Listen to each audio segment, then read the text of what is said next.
Číselník skladových kariet slúži na evidenciu všetkých tovarov, materiálov, poprípade iných typov skladových položiek. Zadáme kód tovaru, názov tovaru,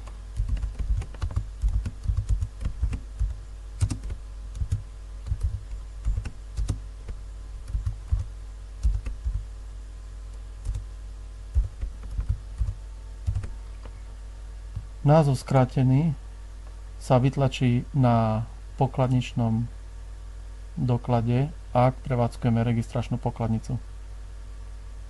Pridelíme do tovarovej skupiny, ktorú sme zadali v číselníku tovarových skupín. Ak boli zadané aj podkategórie v tovarových skupinách, tak vyberieme z ponuky. Dodávateľa vyberieme z číselníku adresár, ktorý sme zadali v module účtovníctvo.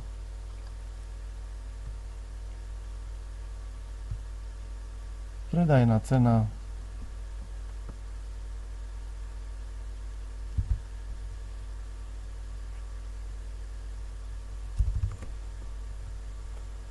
sadzba, množstvo. Uložíme hlavičku.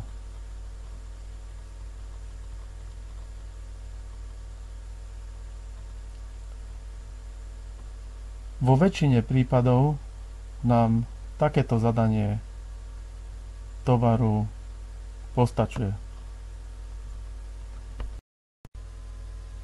Ak chceme odsledovať napríklad rôzne farebné prevedenia týchto tlačiarní, nie je nutné zadávať novú skladovú kartu, ale zadáme podskupiny.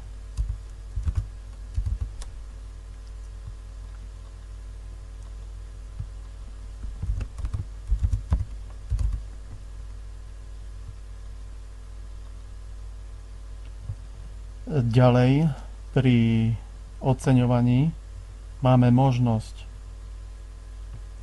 zadania rôznych cenových kategórií.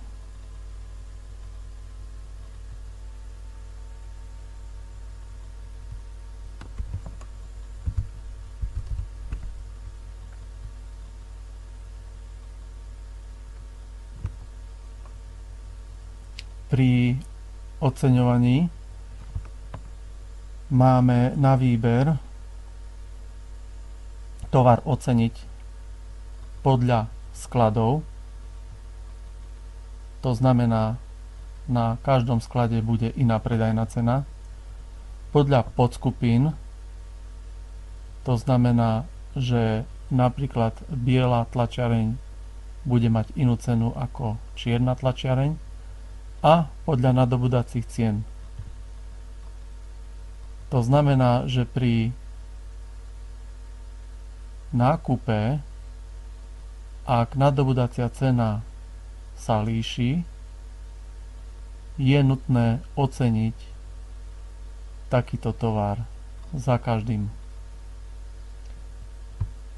Samozrejme fungujú tieto voľby aj v rôznych kombináciách.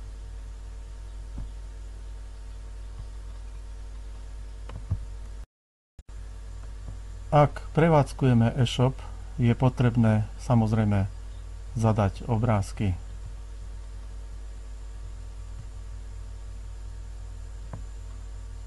Vyberieme z lokálneho harddisku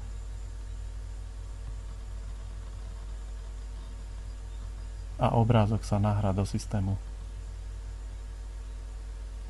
Ak chceme, aby sa zobrazili v galérii väčšie obrázky, tak bez obmedzenia môžeme pridávať ďalšie.